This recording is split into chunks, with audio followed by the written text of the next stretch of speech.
At this point, we can explain the mid-heaven and how Aries comes to be in the mid-heaven. And something very interesting you might want to research yourself on YouTube is a video called Solar System New Interpretation by Dr. Palathadka Keshava Vahat, B-H-A-T. Just the name of the planet. What is it called again? Solar System New Interpretation. And at the 1 minute point 45 mark, Keshava had the insight to show how the sun, of course, is teaching that the sun is spiralling through the heavens, which it is, in a vortex system where the sun is at the apex, just like Walter Russell teaches, and all the planets are sort of following, orbiting behind the sun, but with the sun, not around it, all in this one plane here, like this. But you know, you'll have Mercury going around like this, and then Venus, and they get bigger and bigger and bigger. And as the sun spins, the planets are sort of thrust around with their angular momentum, and they are carried in the wake of the sun in this vortex. This is in fact how the solar system works. It works like this, because all solar systems, all the planets, according to Walter Russell, come from the equators of the suns. And what they do is they are ejected from the equators, and as they go out, so the first one from our solar system would have been the likes of Pluto, Neptune, Uranus, then Saturn. And that's when Saturn had dominion over the world. Then Jupiter takes over from Saturn, Mars, Venus. And all these planets, what they do is they get bigger and bigger as they recede away in the wake of the sun, as they grow. Our Earth is growing. Yeah? You can check this out on the internet. It's a fact. The Earth is expanding and growing. The rotation is speeding faster and faster, and the orbit is slowing down. So these orbits slow down, and they recede and go away from the sun, and the rotation speeds up to keep the equilibrium between centrifugal and centripetal forces. Otherwise, these planets, they fly off on a tangent, according to Walter Russell and the book A New Concept of the Universe. You should read it if you're interested in this stuff. Also, another fact with the Earth is that there's a cycle called the obliquity of the ecliptic. And as I showed you before, the Earth like this, and you've got the Tropic of Cancer and the Tropic of Capricorn, and this sine wave is 23.5 degrees in wave amplitude, right? Because the tilt of the Earth is at 23.5 degrees. Well, that tilt is not fixed. It goes around and around and around.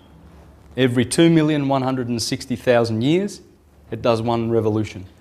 It's the axial revolution. The axial revolution. It's 2,160,000 years. In 140,000 years, if that tilt moves 1 degree every 6,000 years, that tilt, which reduces the obliquity of the ecliptic. So the obliquity of the ecliptic is at 47, right? Well, it's reducing and reducing and reducing. In 140,000 years, it will be at zero a tilt, and we'll have a one-season year. And the Earth's been doing this for millions of years. These are the 4 bigger seasons of the cycle of the obliquity of the ecliptic.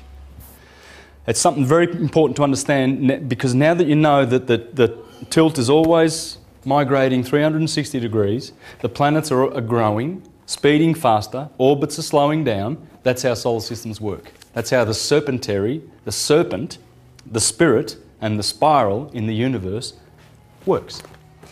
So how do I know that Mercurius is the founder of this science, or mind, Thoth being thought?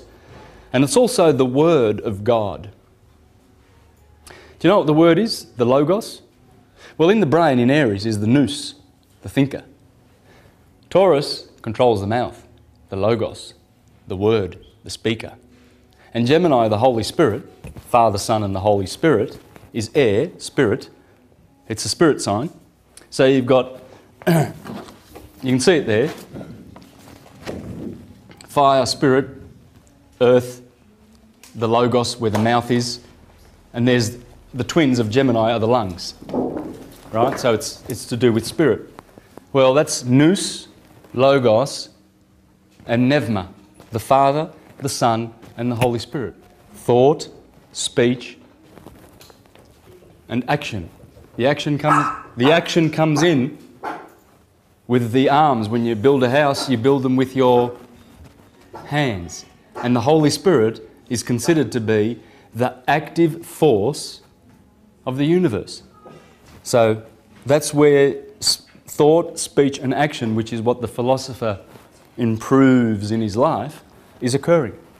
In the first quadrant of the zodiac, nous, logos, pneuma, the Father, the Son and the Holy Spirit.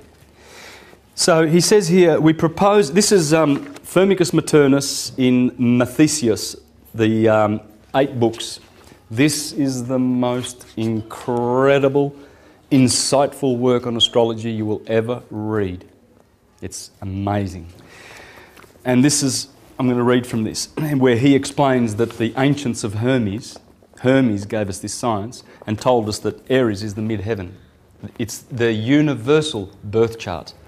So we will always universally have Aries in the head, and that will be the heaven. So this is the heaven, this is the Midgard, the middle garden. The Scandinavians call it the Midgard. And the infernal regions are, in fact, the heavens.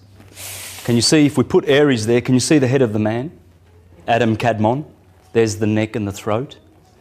There's the heart chakra, solar plexus. This is Sodom and Gomorrah. Sodom, the bottom chakra, is right down the bottom where sodomy happens. See, that's why they, well, I'm not saying, what I'm saying is that's Sodom and Gomorrah. Because Sodom and Gomorrah is down in the hell. This is hell. The Midgard, heaven. Because of course it is heaven. The Pleiades are there. It's all there. It's all on cue. You can't make any of this up. In the first place, my dear Lollianus, we must be aware that God, the Creator, copying nature, has made man in the image of the universe. Remember that Aries is the mid-heaven. A mixture of 4 elements: fire, water, air and earth, so that a well-proportioned combination might produce the living being as a divine imitation. With his divine skill, he so composed man that the whole force, he's not talking about theocratic God here that, you know, makes man out of dust, literally.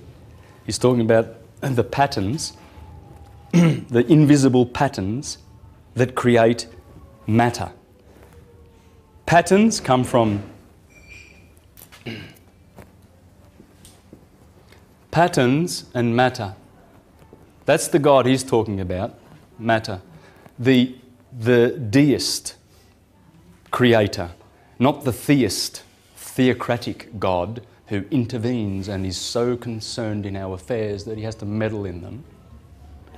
This is the creator. See, pattern is Father, Pater Noster, our Father, the patterns, invisible, spirit, working on matter, our mother.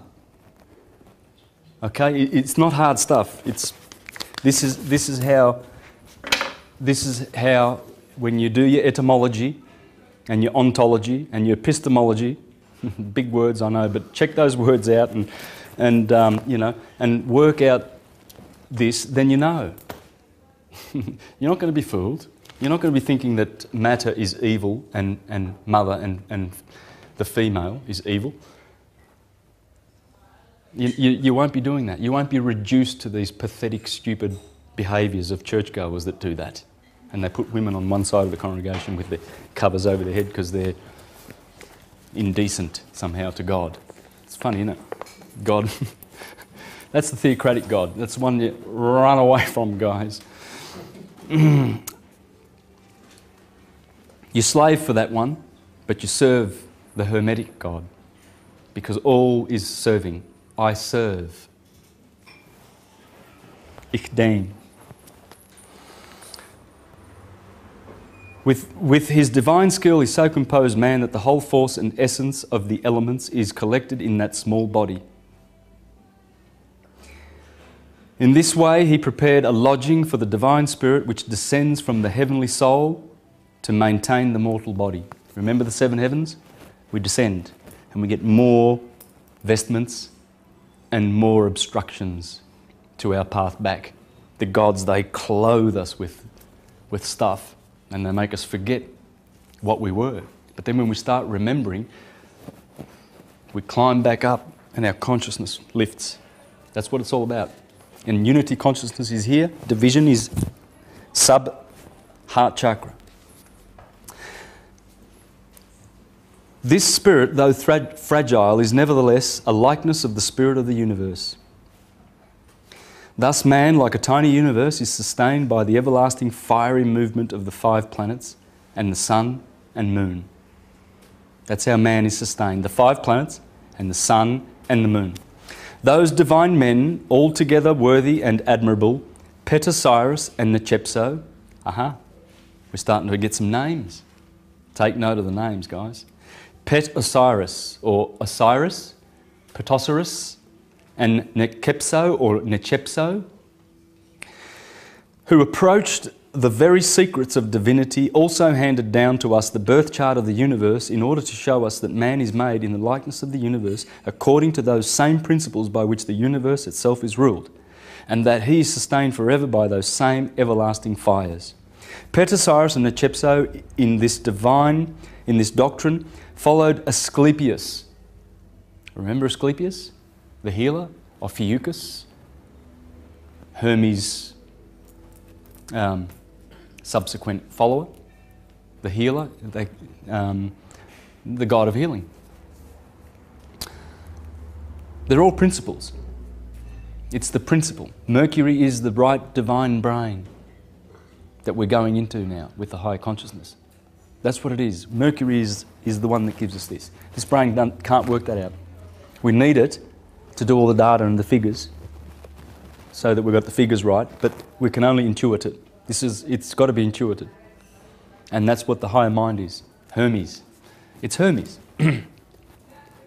And Moses is also Hermes, okay? Never forget that. The Jews identify who the guy with the stylus is. Hermes is the guy with the stylus, Mercury. And Moses is the writer. He wrote the 5 books. Well, and the 2 tablets of the law. Would that be the wings of the caduceus that Mercury holds and the intertwined serpents? The serpent that Moses intertwined in the wilderness? And Jesus is going to be hung like a serpent on the cross, he said? It would be. And Moses died on Mount Nebo. Wouldn't that be who the Babylonians called Mercury? Nebuchadnezzar, named after Nebo. And the Buddhists call him Buddha. It's the principle. It's the right brain. So to them, most powerful Mercury entrusted the secret. They set up the birth chart of the universe as follows. The sun in the 15th degree of Leo, the moon in the 15th degree of Cancer, etc. I'm going to miss that because I'm not going to be able to get through this. By this, they wish to prove that the fates of men are arranged in accordance with this birth chart. On the chart, just as is related in the book of Asclepius, which is called Myriogenius. Then he goes on to explain, Saturn is number 1, then Jupiter, and then as I've done, I've shown the order of the 7. They have a specific order in accord to their hierarchical position. So Saturn gets top. He's the top because he takes 29.5 years to go around in his orbit. Therefore, he's the boss because Jupiter takes 12, Mars takes 2, the Sun is, well, it's 1 year, that's why it goes in the middle. And then Venus is 225 days, and then Mercury's 88 days, and the Moon is 28. So the Moon's at the bottom, she's the Alpha, and Saturn is the Omega. The Alpha and the Omega. And they are the 7 vowels of creation. A, E, I, O, U. The 7 vowels. Take note because we think there are 5. There are not. There's 2 E's and there's 2 O's. You've got A and E, and you've got O and O. A, E, I, O, U. And that is the alpha and the omega, the creative sound. And the Indians reduce that to Aum. And they bring it down into the lower to energize the lower chakras. Aum is, guess who? The Amen. In Egypt they say Aum, and then they give you the name En, because the sun is En. The sun is on. Because when the on comes up here from the Piscean darkness every morning at 6 a.m, when the sun comes up out of the waters of Pisces, Mary, the sea, the on, you turn the light on, and he's the one. See, in Egypt, the city of On was the city of the sun, Heliopolis. And when you turn on the light, that's the one, because the sun is the one. That's why his name is Sol. Solo. And the moon would be Mono. So, you see the N. Solamun means the sun, and Amun. And it's the hidden one. Amun means the hidden one. Now, why would it be hidden? Well, it's hidden because you got to. Have you ever noticed this? Where would the hidden one be hiding in the alphabet, I wonder? The Amun. Amun means hidden, and Christ is the hidden one. Can you see the word Christ in the alphabet? It's hiding right there. It doesn't matter what vowel you put in the middle of that. It doesn't matter. Crest. In fact, Suetonius and Tacitus call Christ Crestus. So crest, Christ, it doesn't matter. In Japan they call it Kiri. Kiro. This is the Kiro, the Christ. It's hiding. That's what they do. And there's many more. This stuff you can learn from Alvin Boyd Kuhn, as he puts the letter A here, and then he goes around and M is here. And A is followed by B, Abba. Abba is the father. And M is the mother. The middle letter of the alphabet is M. Matter. A is for spirit.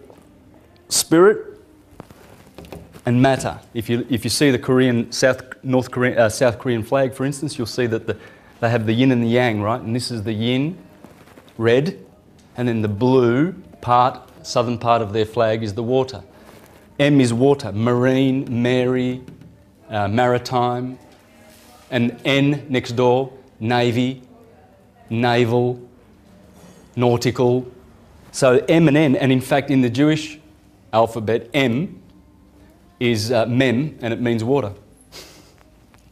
And the word next door, nun, means fish, to swim in water. So M and N are here, right on cue. And you want to read that. It's the esoteric alphabet by Alvin Boyd Kuhn. So now this is the point he comes to. And so from events which actually occurred in history of mankind, the hypothetical birth chart of the universe was put together with allegorical meaning. It has been handed down to us as an example to follow in the charts of men. So that we may not seem to have left out anything, we shall explain how it can be proved that man was created in the image of the universe. Then he goes on to say, in the chart of the universe, which we have said was invented by very learned men, and he did mention who that was, didn't he? Did I read Mercury? Mercurius?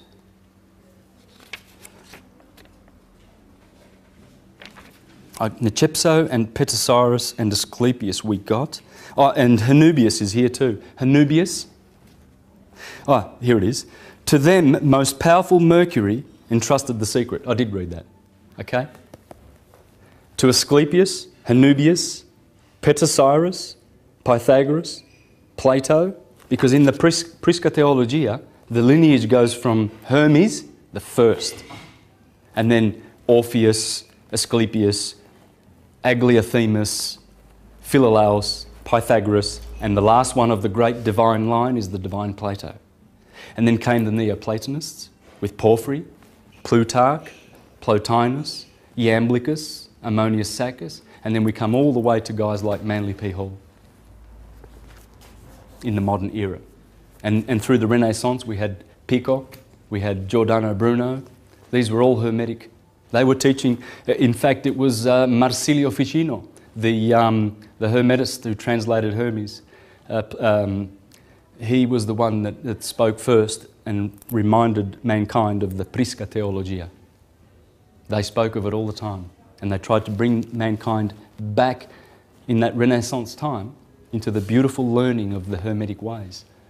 Hermes ruled the Renaissance, and Hermes ruled the founding of the Constitutional Republic of the United States of America. They were Hermetists.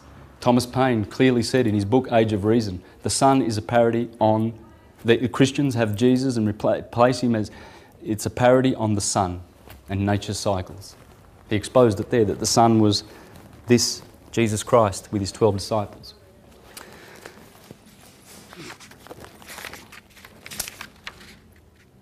In the chart of the universe, we said was invented by very learned men, the medium caelum is to be found in Aries.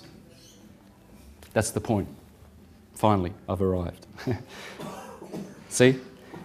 First of all, he's just revealed in this third book that where the science comes from, and he's named names and named the antiquity of this science and how carefully these priests devoted themselves to this art. And then he names where they said that Aries is always in the mid-heaven. So we are placed appropriately. Our Pisces water feet touch the earth. Our Aries fire head is in the air. Okay? Earth, fire and air are masculine, and water and earth, the feet are always touching the earth. Like a magnet, should be. Everything's right. It's all how it should be and on cue. This is because frequently, or rather always, in all charts, the medium heaven holds the principal place. The principal place always belongs to Aries because he, in Greek, is called Krios, the head. And the Jews and the Arabs call this the head. Aries, the Lamb of God. And from this we deduce the basis of the whole chart, especially since most of the planets and the luminaries, the sun and the moon, send their influence toward this sign. So all the planets, he just said, all of them, the sun and the moon, they send their influence to that sign. Yeah, up to the Pleiades, up to the pineal gland.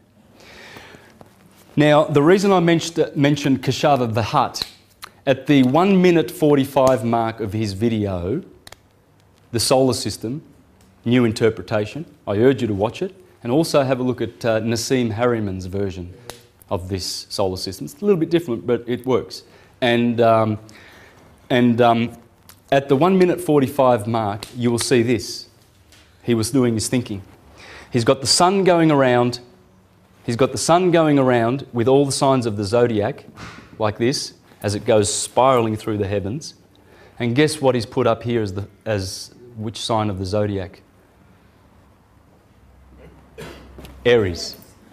Take note of that video. Have a look at it. And please meditate on this and understand what that means. Always we have this. And remember, we discussed that this is a cycle of waxing. This is a semi-cycle of waning. And this one is of polarity. Okay, this one is doing is a cycle of, you know, equilibrium and giving a polarity, a certain polarity. Heat, cold, day, night. Okay? So you see how the two spheres are divided. Light and day, they're two different forces, and then you've got the process of waxing and waning. When you understand this, and the moon's doing the same thing, and so are the planets. Right? But they're always just, they never, ever come to the same place before 4,320,000 years have gone by. 4,320,000 years. Manly P. Hall divulges that figure in his audio files on astrotheology. There are 5 of them on the internet you can download. But there are other sources, and it's basically double the axial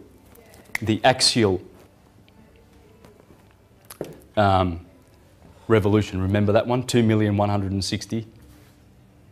Yeah, it's basically double that. Now, but it's interesting how these cardinal points influence everything else. You've got AC over here, the ascendant, and you've got descendant over here, and this is the meridium, or the mediocello, and the nadir. This is Dom, because Adam Kadmon, beginning at Aries. Now, please notice, if we put the Aries at the midheaven, you see where the head of the human being is here, and then the neck, and then it curves around, and the feet go back up to meet the heavens. And in the Egyptian system, we've already discussed that this is a sort of like a judgment here, judgment day. In fact, everything below the kidneys, according to the esoteric occultists, was Egypt, hell. And Egypt, of course, is this red stuff here, the Red Sea, right?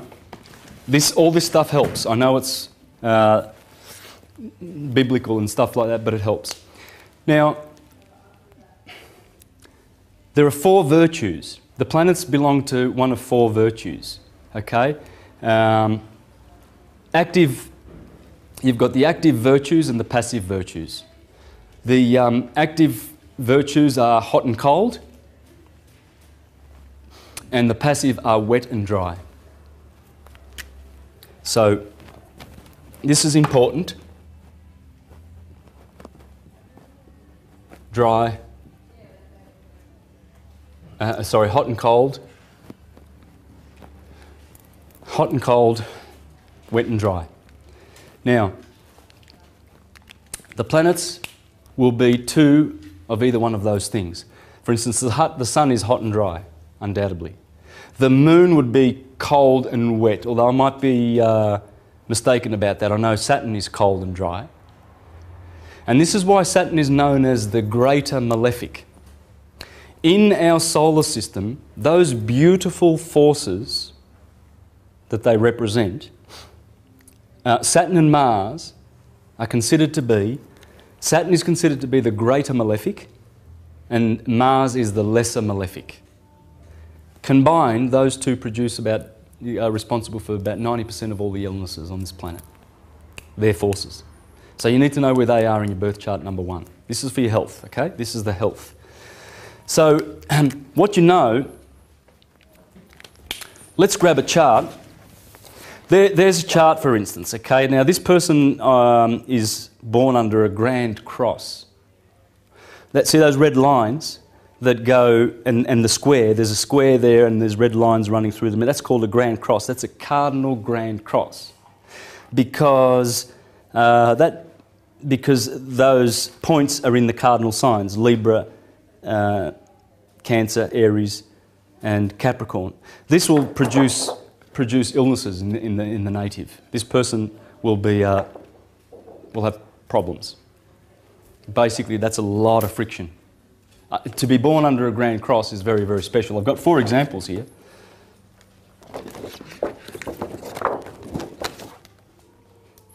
It's a grand cross. Grand cross. So,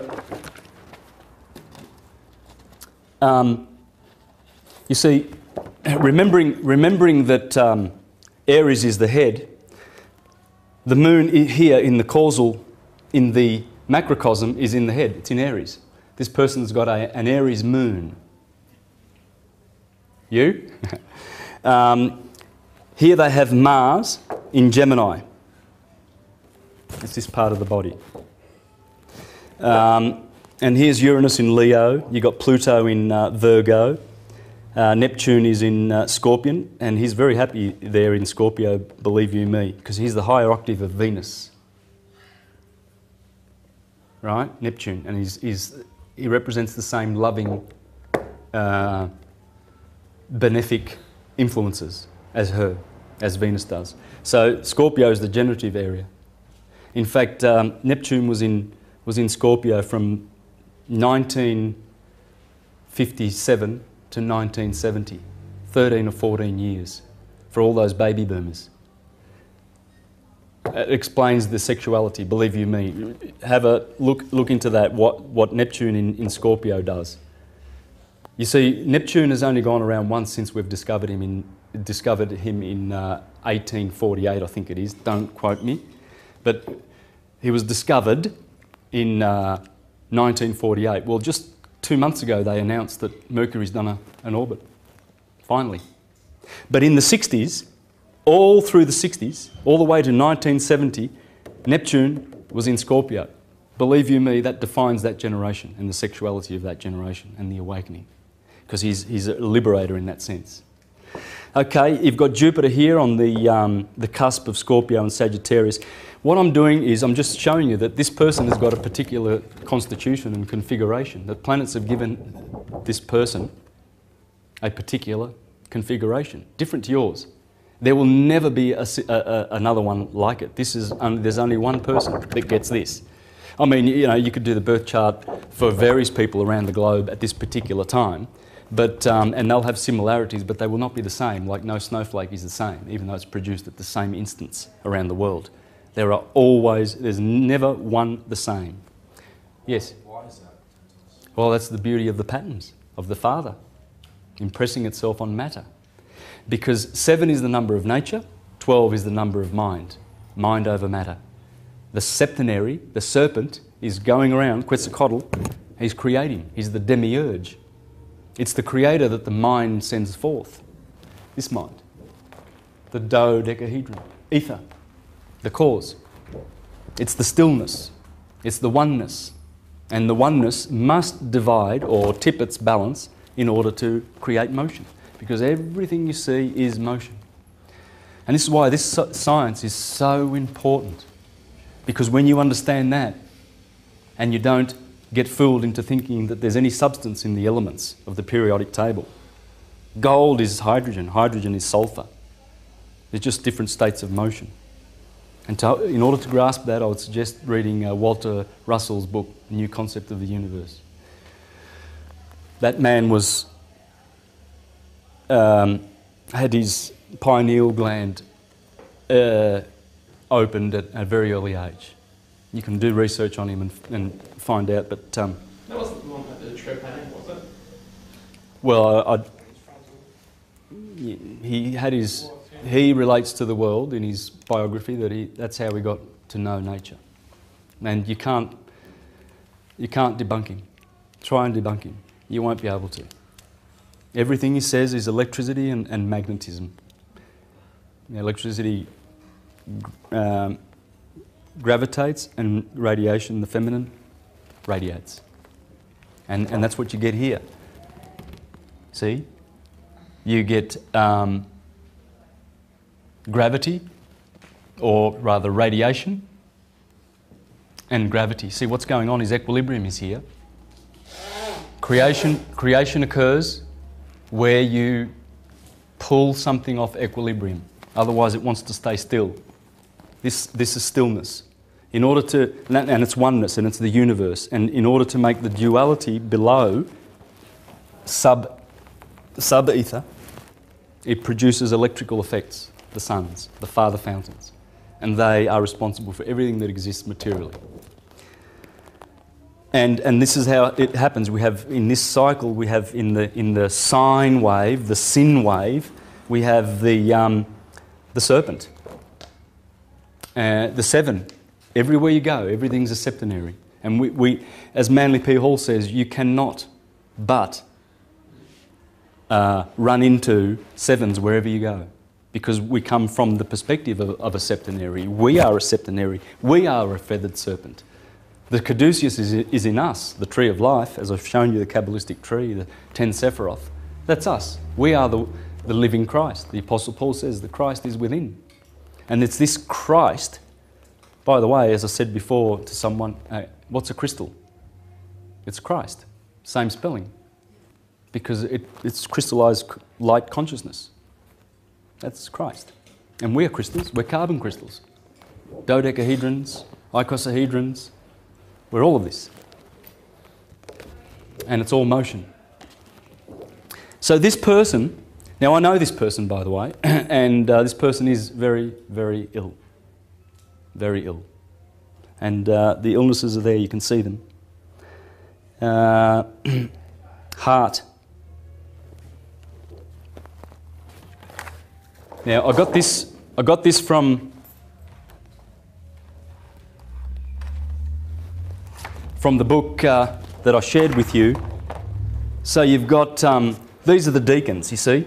So if you see a that's 13 degrees. Uranus is 13 degrees in Leo. Okay, so that's obviously the middle decan. So this person is concerned with the blood. This person will have blood matters to deal with.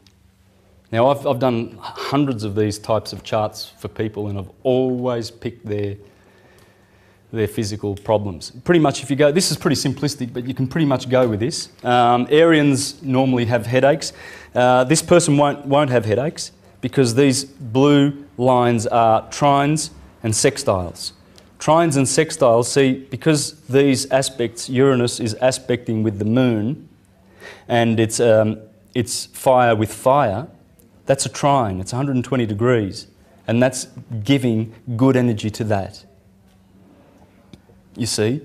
So this person will not have headaches, but if that was, say, if Uranus was here in Cancer, then you would have one of these, a square, 90 degrees. And then this person, being in the 18th degree of Aries, would have migraines. I've picked hundreds of these. That's what I look for. First thing, I look for the oppositions. You look for all these, malefic aspects. And I usually look, my eyes always go first to Saturn and Mars to find out what they're doing, because they are the malefics. And whatever house they are in, you see this is Saturn in the first house of this person. So that will have a malefic influence. Or it'll have good influences too. But that being the first house, see the houses are below the horizon, so that deals with you. I'm going to get to that in a minute, but for now we're doing the health. Here we have Capricorn is the knees and the skeletal structure. Here we have Aquarius, which is the shins and the circulation. Because Leo is the heart, directly opposite, the blood and the circulation. And so this person seems to have afflictions there, but you need to work out the degrees. 21 degrees Mercury and the Sun in Aquarius. This person is in Aquarius. 21 degrees and 23 degrees. That's the third decan. Aquarius rules the movements. Knowing the person, I can tell you, rest assured, that that's the situation. So you look for these things because, like acoustics, the vibrations that come from these orbs are like the acoustics that an engineer has to work with at a gig. He might have his 30-band EQ with him, and he'll start over here, and he's got 30 bands along the spectrum, the lower vibrations and the higher vibrations over here, and he'll pull out the frequencies that are feeding back. They're squaring or whatever, you see. So he's got that the opportunity to do that. Well, with astrology, those 7, as they go around, they create different dynamics in the solar system, and some of those dynamics are good and some of them are bad, depending on 2 things. The signs that they are in. For instance, Saturn would be happy in Capricorn because he rules Capricorn. So this person, wow, this is a good thing for this person. This person has some really good attributes and things to look to and build on, because what you have to do is transcend these and work with these. Know where they are, know where your weaknesses are and your strengths. So Saturn is happy there. The Sun is not happy in Aquarius. usually, because that's the opposition of the sun, the detriment of the sun, rather. So in astrology, each planet has its house and its opposition, its fall and its detriment, exaltation and its fall. Okay, so let's get that right. So we've got the humours because the planets will be this. Okay, Venus is probably, I think, she'd have to be wet because she's generative. Oh, I can check that, but I haven't done a list of anything of that. But rest assured, they'll either be one of the active,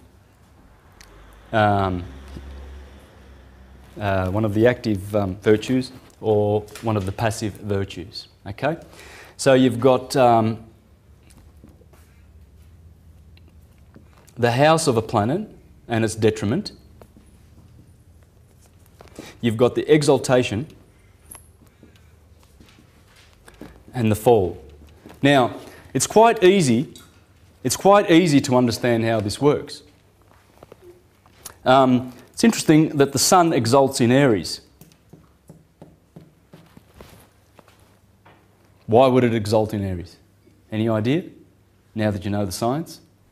Because it's hot and dry, and so it's Mars, maybe?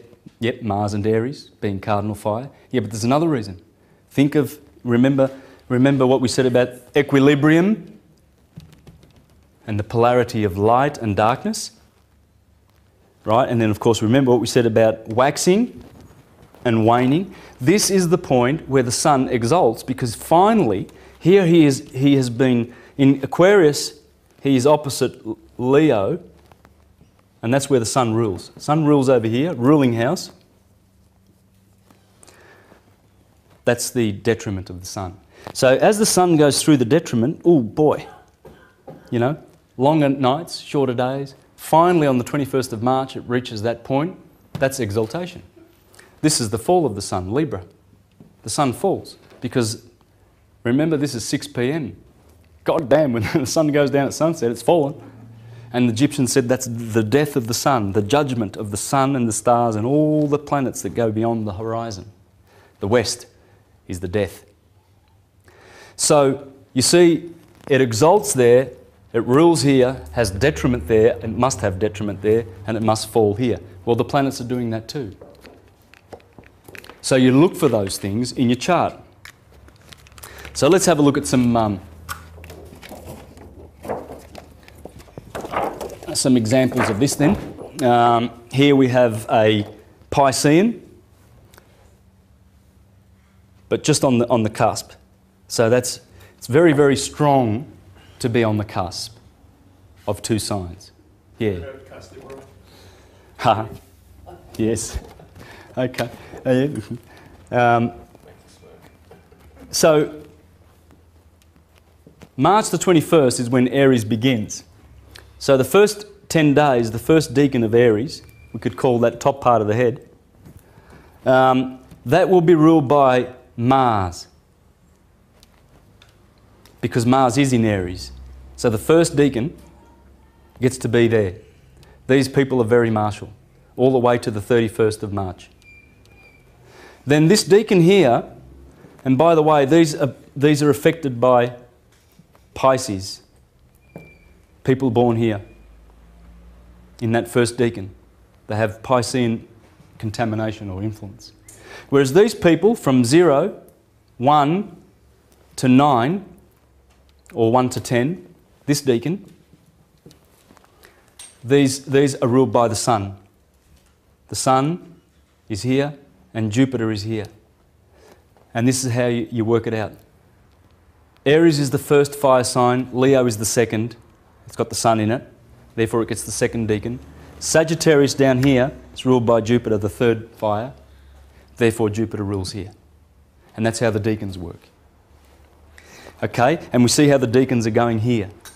So if you've got an aspect, like a malefic in the first degrees of Taurus, look at your nose, and there'll be something associated with the nose that's giving you a problem, or the throat, or the ears.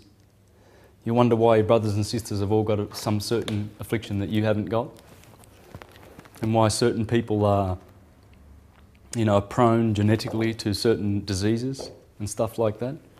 Well, believe you me, when you're born, sometimes you actually choose charts that go with genetic makeup. There's a lot to this. Yeah, your souls, when looking for incarnation, go to configurations, and at the right time that will give them similar configurations for the family's vibration and the way they are configured. Because that's how you get into incarnation. You get attracted to certain spirits or certain kinds of characteristics in families that you're attracted to. Same vibration. It's like a soul group. So again, here we see good aspects. This person has a lot of good aspects. There's the first degrees of Pisces, and so that would rule coordination. They'll be good on their feet, right? Rest assured, if that was a bad aspect, these people would, have trouble with their balance eventually, because that part of their solar system has been debilitated.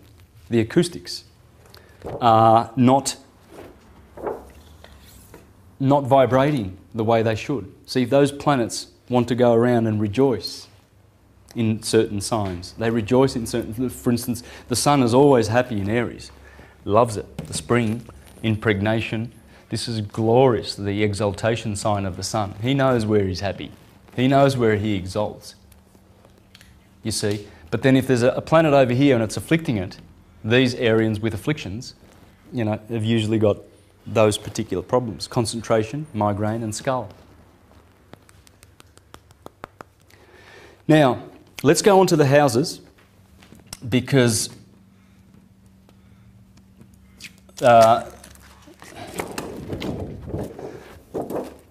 these things, like the journeying of the planets through the signs, what is creating, according to Marcus Manilius, different people of all kinds. And there is no one alike that are born under these configurations. Every 4,320,000 years, they go back to their alignments. You see, the last time that all the planets aligned in one sign, those 7, was in Aries. It happened in Aries, according to Manly P. Hall. And the next time it will happen in 2 of the same signs removed. It'll happen in Sagittarius. Now, with the houses, and I do recommend this book. This is brilliant, by Deborah Holding. Okay? The houses.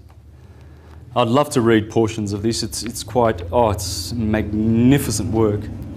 I'm really enjoying it. But with the houses, let's have a look at how they work. Now, the first house, I'll just run through what the houses mean. The first one has to do with life. House 2 is income, wealth and fortune. 3, neighbours and brothers. Home for the 4th, parents, property. Pleasure for the 5th house. Illness and infirmity for the 6th. Partners, marriage for the 7th. Death, trial, wills, inheritance for the 8th. Long journeys, dreams and visions and learning and travel on the 9th.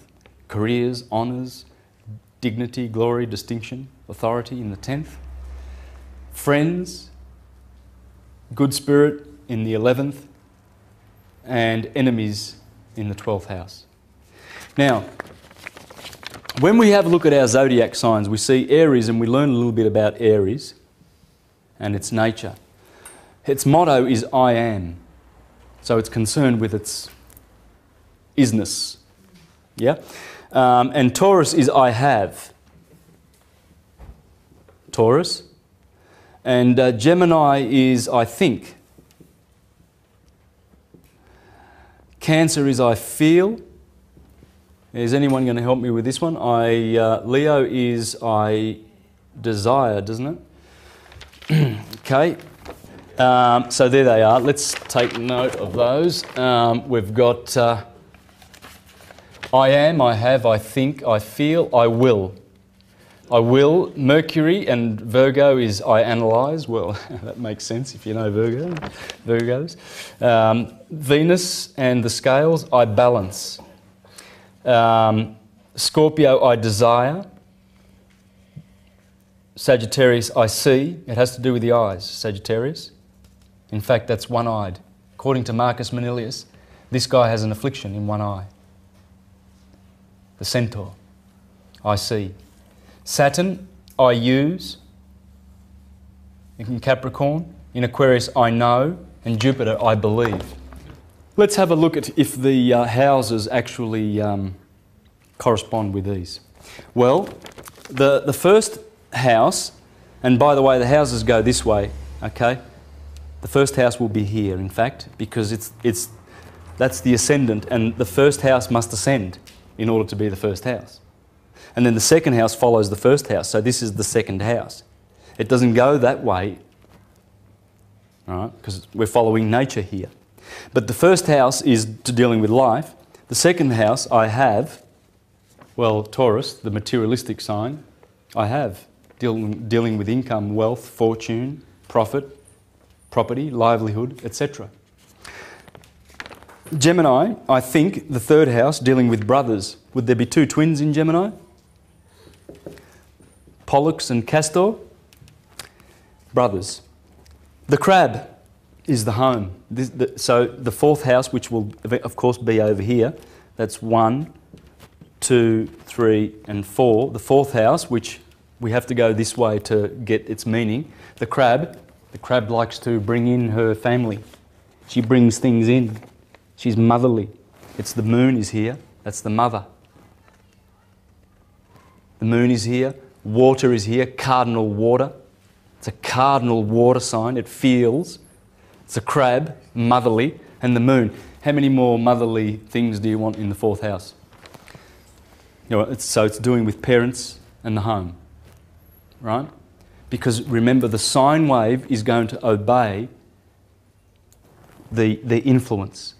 And as you will see in a minute, you'll see that people born under the signs do actually have certain physical traits that prove and show that they are under these orbs or these signs or the elements or the modality. And you can go forever and forever with this. Man, I've had to guess some people sometimes through their element and whether it was mutable or cardinal or fixed. And it works all the time. So Leo, the sun, what's that going to be dealing with? Pleasure, the lion, symbol of pleasure. It also has to do with children, joy, love affairs, gambling, clothes, the house of Bona Fortuna, the fifth house. This one is illness. This has to do with illness and mala fortuna, bad fortune. Work, domestic chores. Well, domestic chores, that's where you do the most work all year round in the harvest of the Virgin. And illness, probably because of the decline of the sun and the mutability of the sign, and also where it rules, Virgo, the belly. And it is known to occultists that if you keep this in perfect health, as Thomas H. Burgoyne says, your whole organism will be perfectly healthy. Because all diseases come from the stomach being upset and putting things in there that you shouldn't be putting in there. Society has really given us lots of goodies to put in there that shouldn't be in there. Wow, processed food is the most dangerous of all because they've been cooked and processed and added to and refined and twisted and tortured, and they bake it and roast it and fry it, and everything's done to it, right? So where does the light go? Taking the nature out of We can even get the Project Alimentarius if we wanted to. Yeah, yeah. Okay, so are you getting this? You see, what I'm giving you is the tools, so you can go fishing, not fish.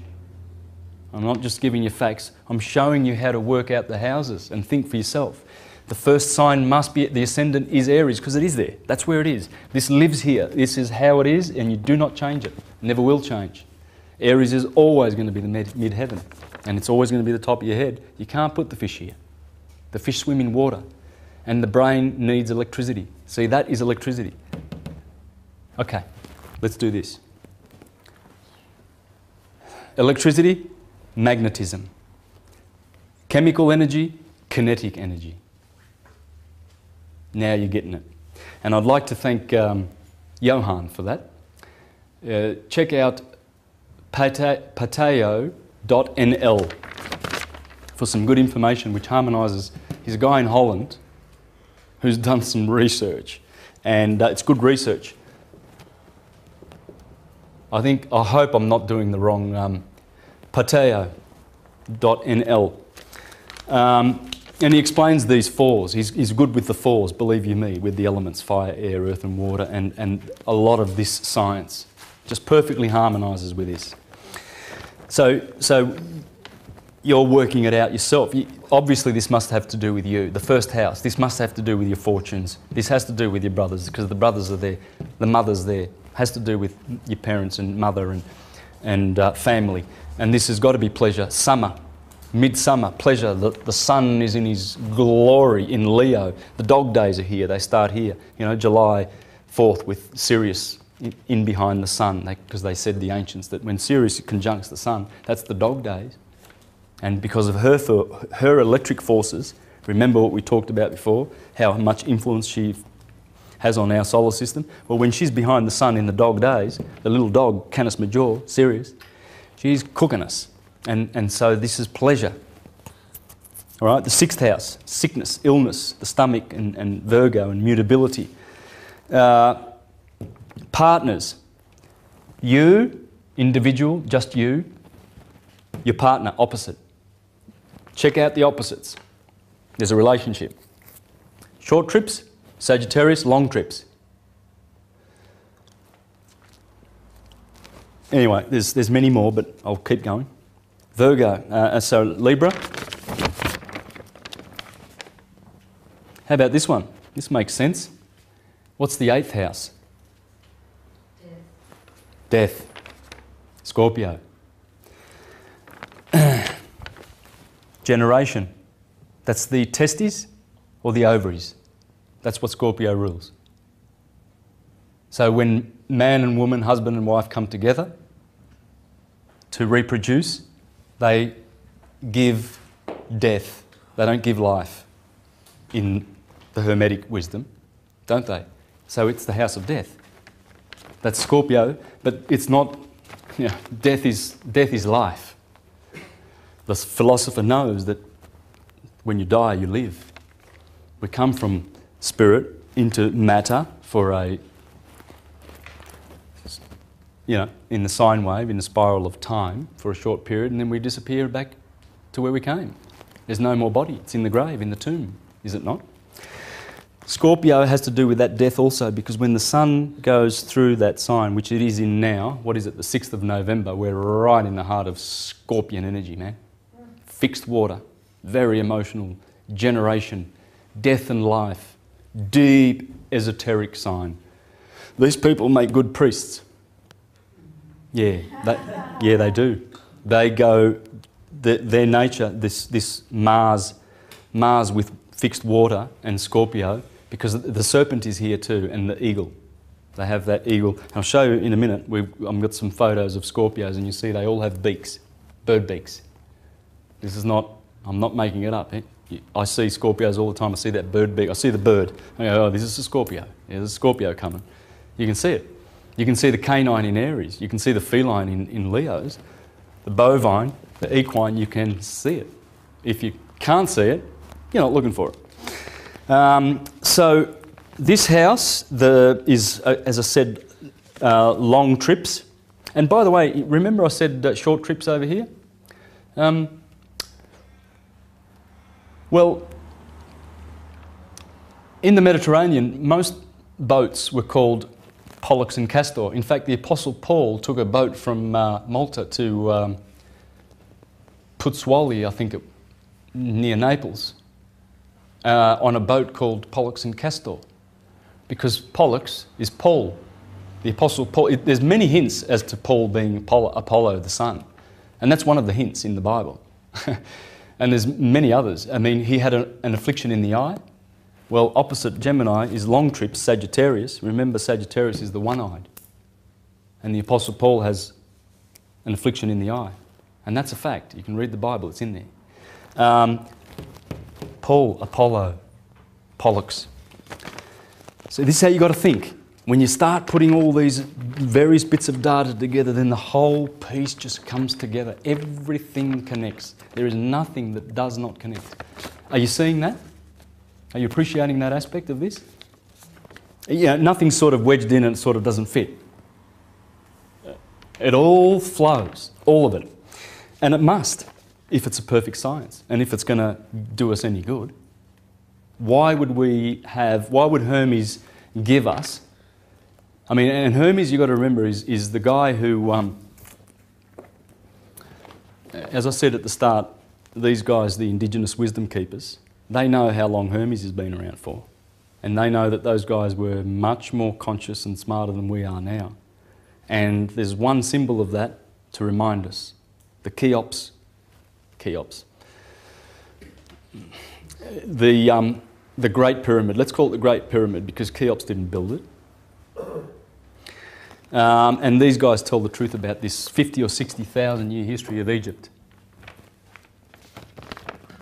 And that's what the tour we're going to do. We visit all pre-dynastic sites and explain them. Yosef, the son of Abdel Hakim. All right, so this wisdom that was devised there in Egypt, you know, like they wouldn't have botched it up. There's no way. This priesthood was, you know, they didn't botch up the pyramid. It's perfect. The greatness, engineers go there and they just can't comprehend. Most of the average person goes there and goes, oh, that's just a bunch of rocks. Let's go to McDonald's. You know, they see it as like, it doesn't look good, you see, because in the 12th century, the Arabs needed rocks. Sorry, the Great Pyramid does not have a top. They needed... hey? Casing stones. Yeah, they stripped the casing stones off it. You know, 1,000 years ago, if you were around, you went down to Egypt, you would have seen this was beautifully just... Man, you couldn't even see a join between the two rocks. It was that polished that it was reflecting, the limestone was reflecting like a mirror. This engineering is the same as this engineering here. One and the same. And anyone who comes along and poo-poos this, oh, astrology, isn't that a pseudoscience? Well, that's the time to either decide whether you're going to have an argument or just walk away. Don't bother. I've learnt not to bother, unless I care for the person in one way, and I'll say, look, what do you know about astrology? And I'll get into it. But usually half an hour down the track, you plant the seeds anyway. You can only do that. Fame, the 10th house. Fame. I wonder why you'd have fame in the 10th house. Well, the 10th house corresponds to... well, it is Capricorn, yes, but it corresponds to the mid-heaven, really, because that's the 10th house when you're going around 4, 5, 6, 7, 8, 9, 10. Okay, we're talking about the 10th house. And the mid-heaven is between these two houses. So this one is religion and fate and dreams and visions and learning. And this is your career, honours, dignity, authority, power, glory, distinction, etc. And so because, well, why? Well, obviously because the sun now is in its mid-heaven and he's receiving his honours and glory. He's collecting.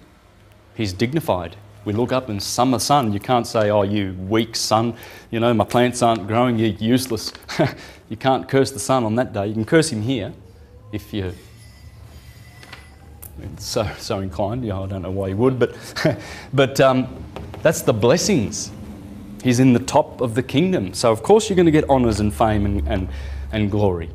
So, and you have love, you have in the 11th house you have love, ambition, triumph, good spirit, friends. Friends, and then the 12th house. The 12th house, which is, of course, Pisces, is the house of enemies. Enemies, friends. Oh, I stuffed that up with Aquarius, didn't I? Saying that was enemies. Yeah, so friends, friends. But of course, I went around back that way. You understand why this is the first house below the ascendant, because it has to come up. It's coming up, and therefore it's the first house, and it has those attributes. It has to do with you. It's your ascendant. It's going to give you your skeletal structure. And we're going to have a look at that now. We're going to see how important the ascendant is in the way you look. So when you know your ascendant, it defines you. This sign coming up, the first sign, the first house, is about you, your life. Then as the sun goes around this beautiful curve, then it relaxes in the energy of Taurus.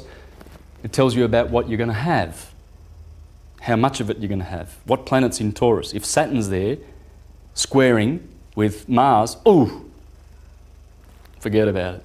You're going to be a pauper, right? But if you've got, say, Venus in there, trining with, having a trine with, say, Taurus, another Earth sign, and there's a beautiful planet in there, perhaps Mercury or whatever, the Sun, that will give you riches.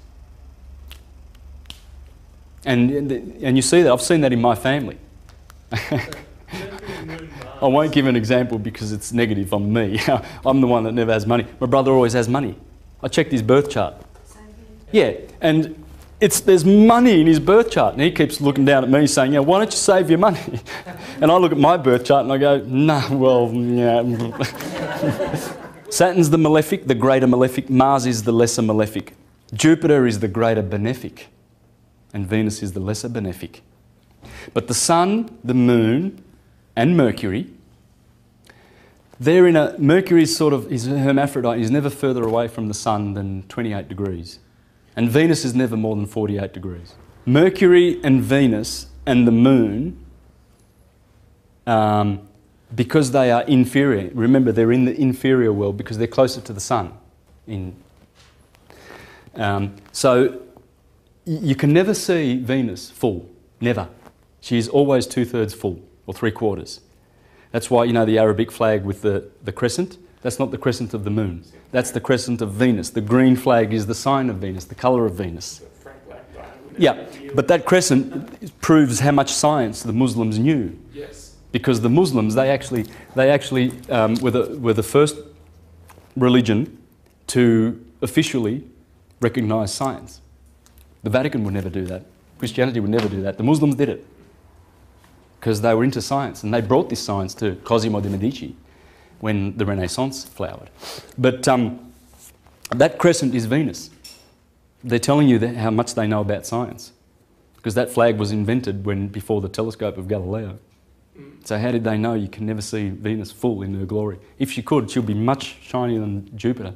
You see them tonight, at 10 o'clock, you'll see them there, or 9 o'clock, and they're sort of like opposing each other, but they're the two brightest wanderers. Now, I use this book all the time because when I discovered this book a few years ago and I was getting right into this research, I was looking on the internet for, pictures of people to see if you could see how the ascendant affected them and how the sun sign and the moon sign affected these people. Because I had this book, Body Types, and this is brilliant. This is brilliant. But this one here is better in my opinion because it has the photographs of people that we know, and we can see their characteristics. And William Schreiber, I urge people to, I think it's about $20.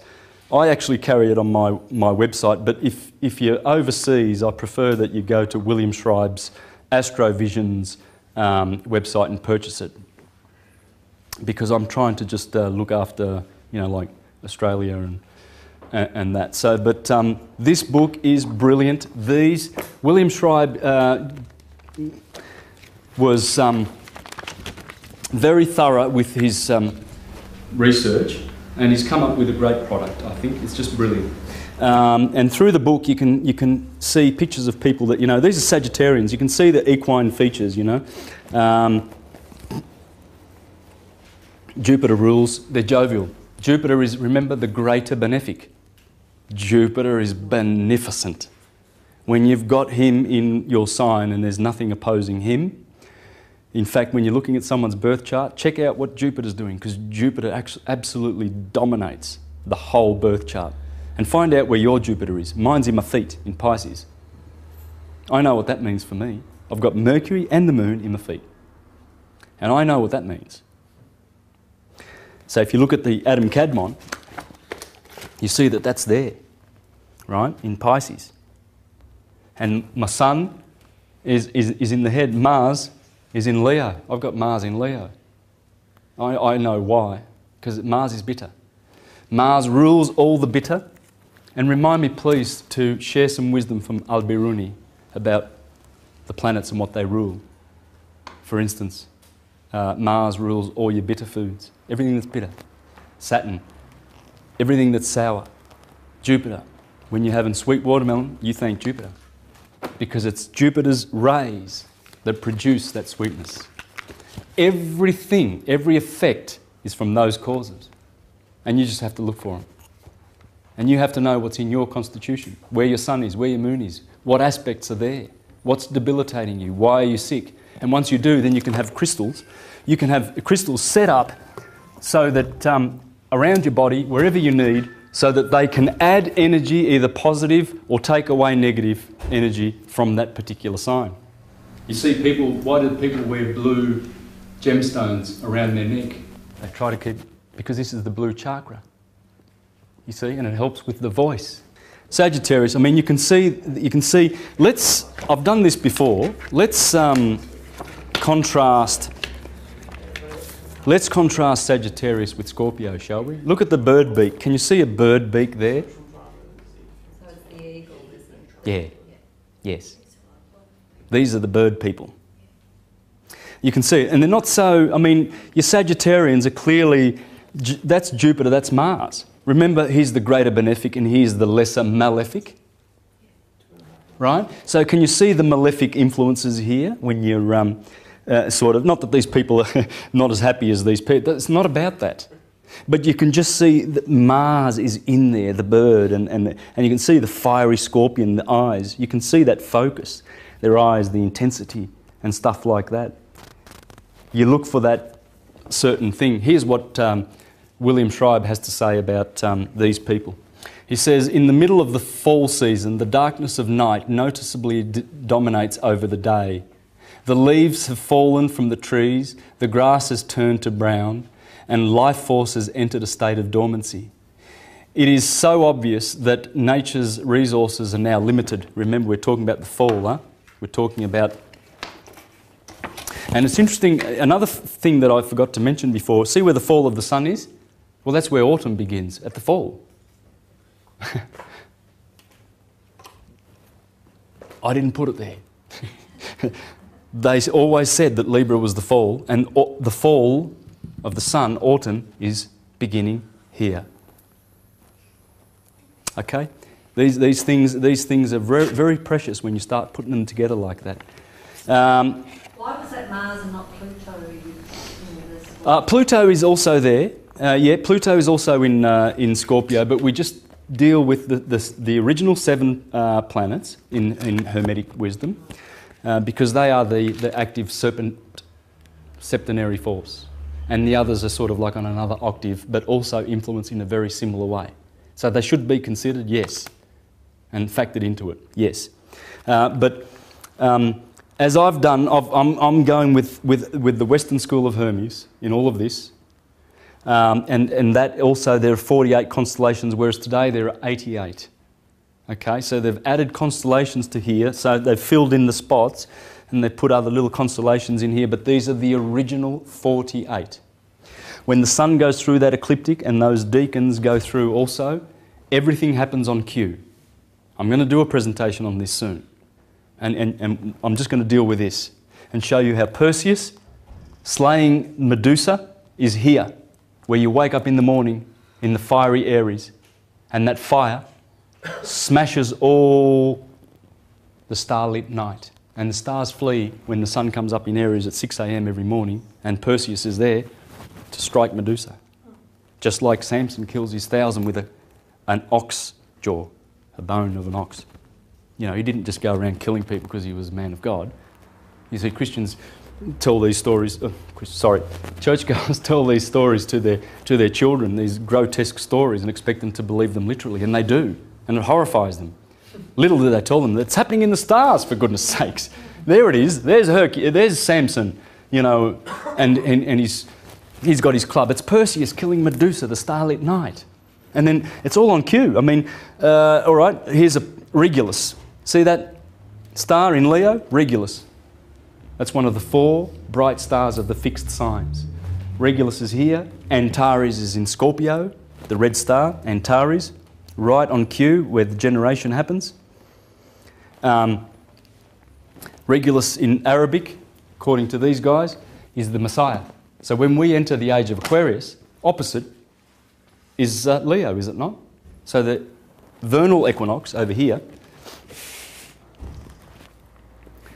and the autumnal equinox will no longer be where they have been for 2,000 years. Once Aquarius starts and Aquarius sits on the equinox and splits the day on the 21st of March, Aquarius goes there. Opposite is Leo. Right? So Regulus rises from Virgo. We've been in Pisces and Virgo, right? We've been in Pisces and Virgo, and we've gone through the stomach, Virgo, through the lower chakras. We're being pulled up. And then when the equinox lines up with Leo, there's the Messiah. Of course the Messiah is coming in the sky. And there are other ways I can give you another 10 ways that the Messiah is here. See, in here there are 7 heroes.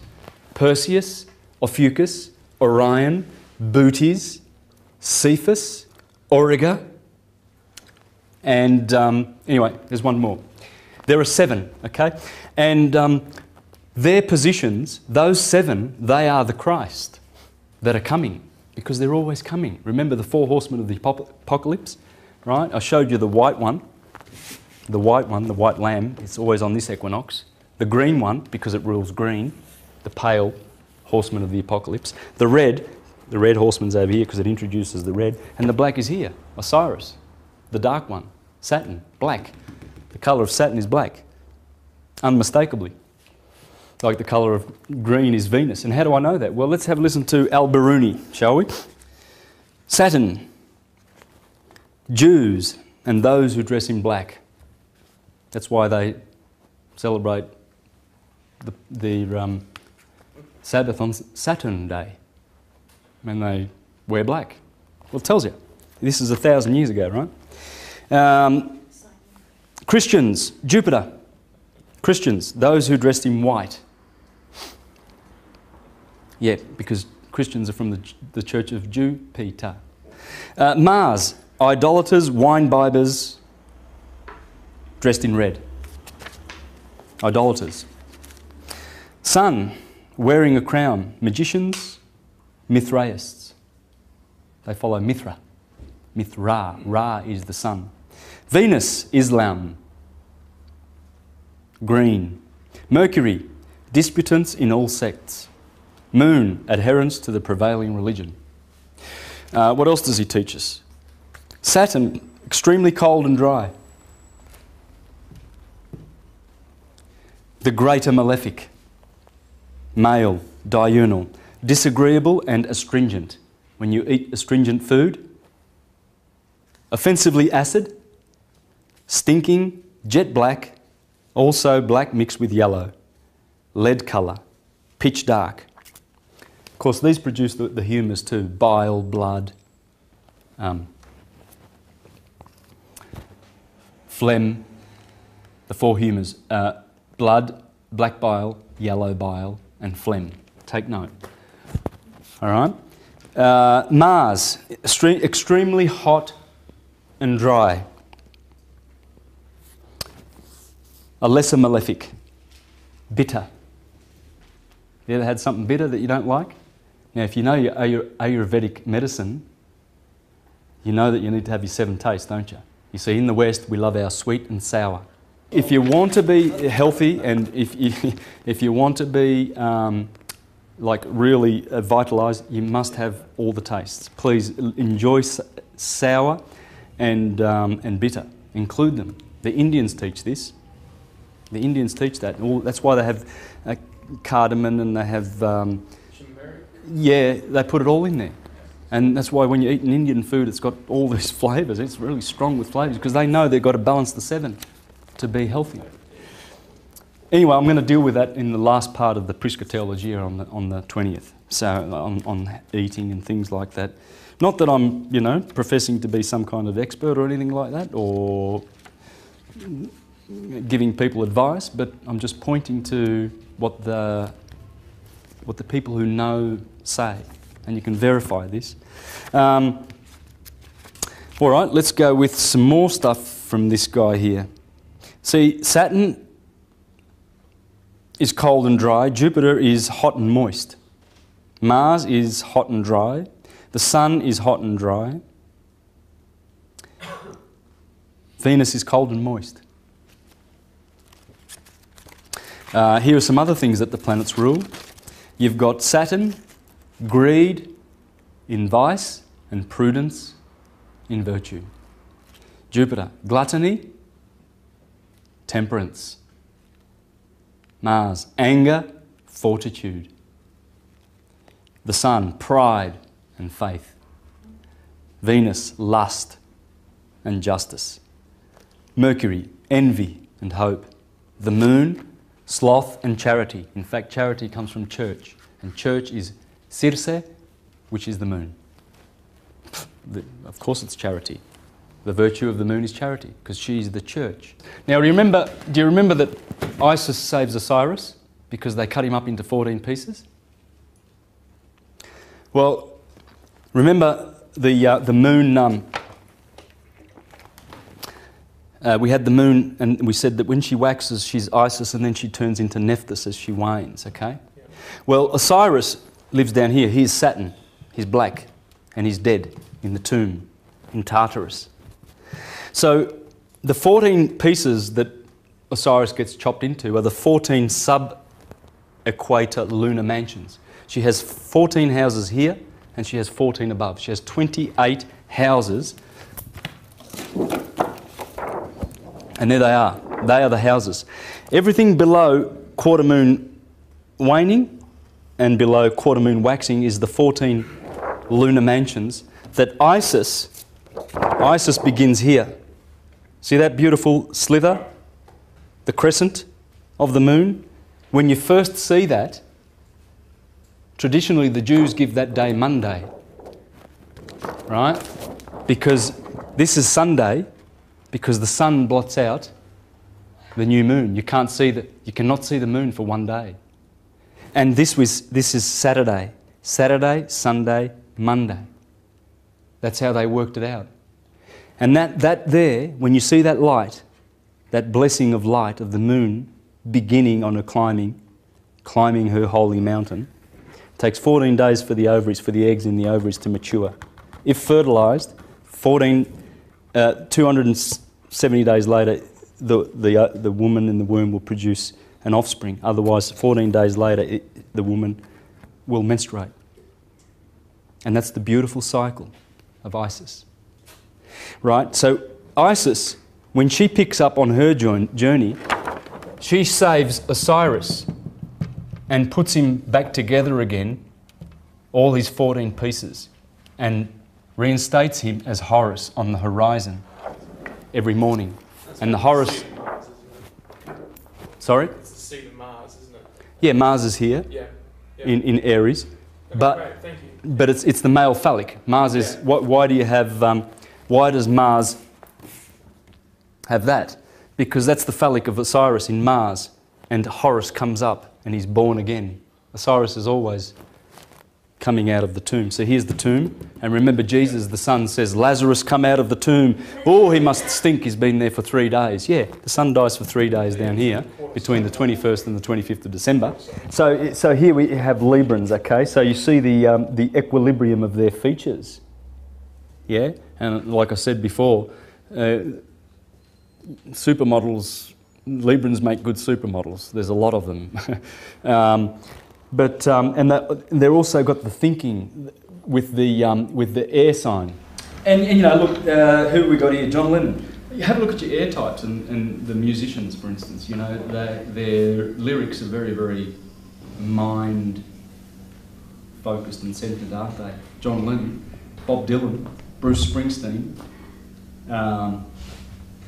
You know, they're thinking types, and their lyrics clearly show where they're coming from. They're coming from mind. They sing from mind. Whereas your fire people have more mystical music, you know, and the water people are always talking about love. Check it out. I mean, do this, get on the internet and think of a singer who is very, very emotional, and check out their birth chart, and you'll find that they keep singing about love and love and love, watery love, because they're a Piscean or whatever, you know. And the earth signs will be sensual, you know, like Michael Jackson and Elvis Presley. Michael Jackson grabbing his crotch, and Elvis Presley, Elvis the pelvis. I mean, it's clearly sensual. Sammy Davis Jr., these people are sensual. You can see it in their music, it comes out. It's undeniable, this science, and you've got to go looking for the elements, the fire. You can see the fire, you can see the mental, you can see the emotions. And they're always ruled by that polarity of the sun and the moon and the ascendant. Yep, we did that one. Yeah, we did that one, of course, yeah, and the Sagittarians. I like to do those ones always because they really contrast well. Your Virgos, you'll have a, you know, like a twisted features and stuff like that. Twisted? Yeah, you have sort of like your Geminis and anyone ruled with Mercury, because Mercury rules Virgo. You know, you probably have an eye going one way and an eye going another way. Check it out, your Geminis. You can see they've got like a skewed facial features, they're called, in this book. Let's have a look at this. So Gemini and Virgo this applies to? Yeah, because they're ruled by Mercury. It's good when you can think like this, you can understand, you know. You're Sagittarian.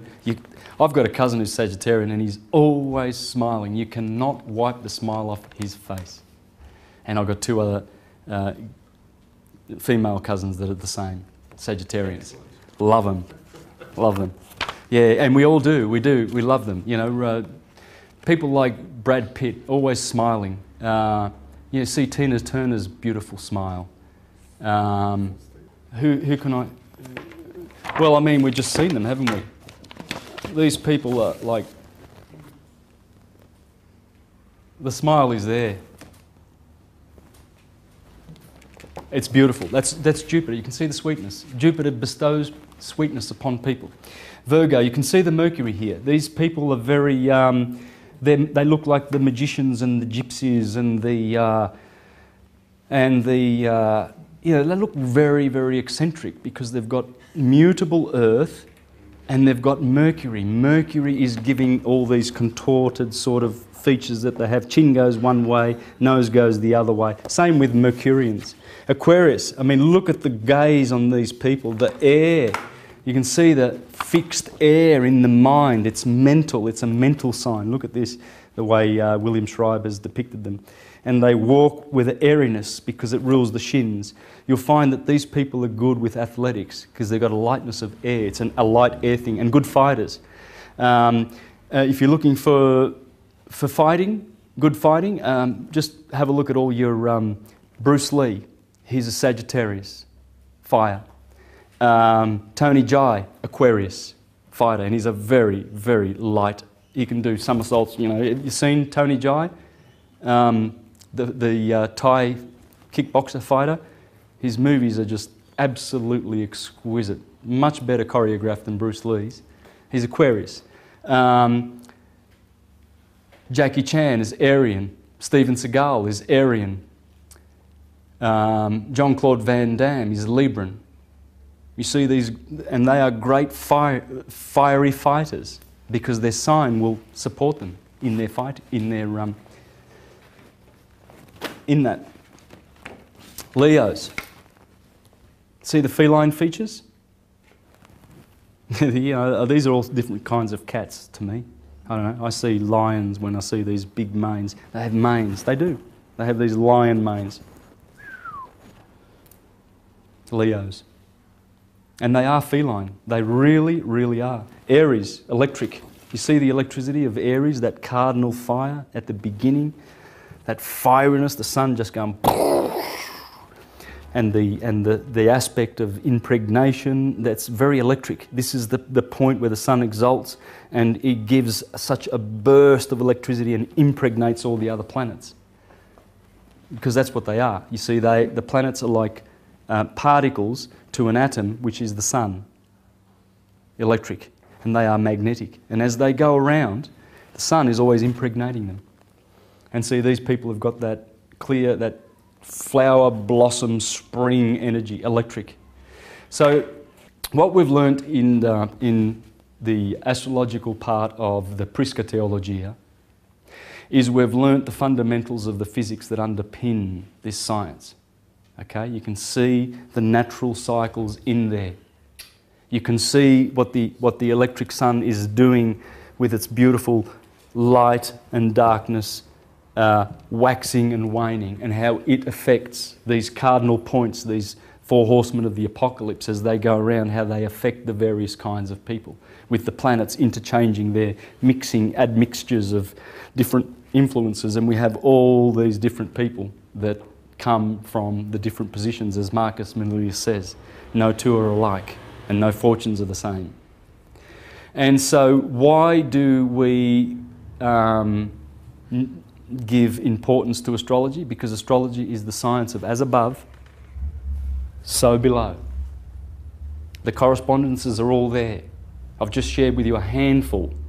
I mean, I can go on and on and on. There are so many stories to tell here, and I will do it eventually, you know, if Providence gives me the opportunity to make some more presentations, perhaps with graphics on film and whatnot. But everything is in here.